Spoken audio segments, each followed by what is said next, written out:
sapi lo tuna hasok phe ang long an lo tuna hasok phe ang long an kang bok alang palang bi adim lokhi monalu nalam kang bok alang palang bi adim lokhi monaro nata mantune arni esoi supen chete molong ji o pasapi lo tuna hasok phe ang long a lo tuna hasok phe ang long a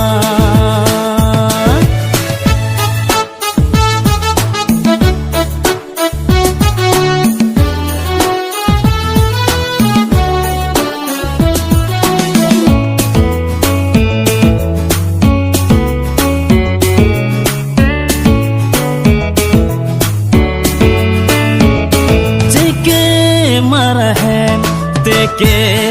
ang tho tang dam long lo ma one kang ho te ke marahen te ke ang tho tang dam long lo ma one kang ho tesere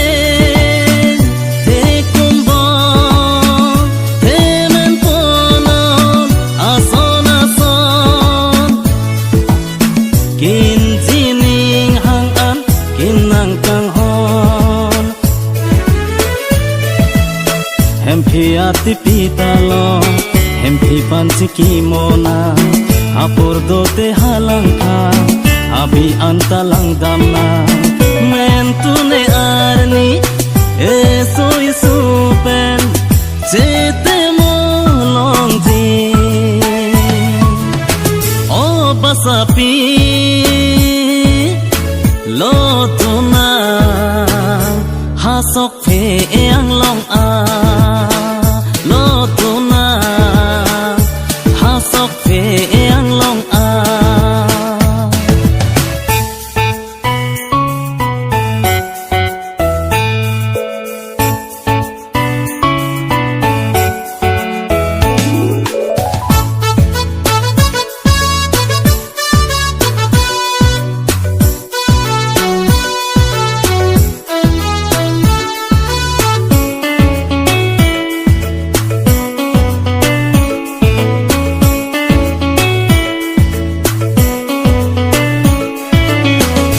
Julong ma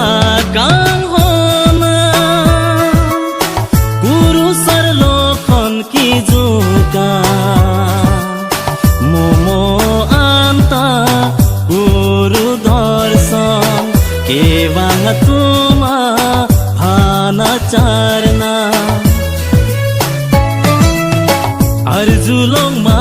kang hona guru sar lokhon ki juka momo anta guru darshan ewang tuma hana charna Brindaban le damta me damnang ji kasi goya dong jema doan dam mette damnang ji sophe e doan anlo pulote Guru darshan kewan lengko apun aja o basapi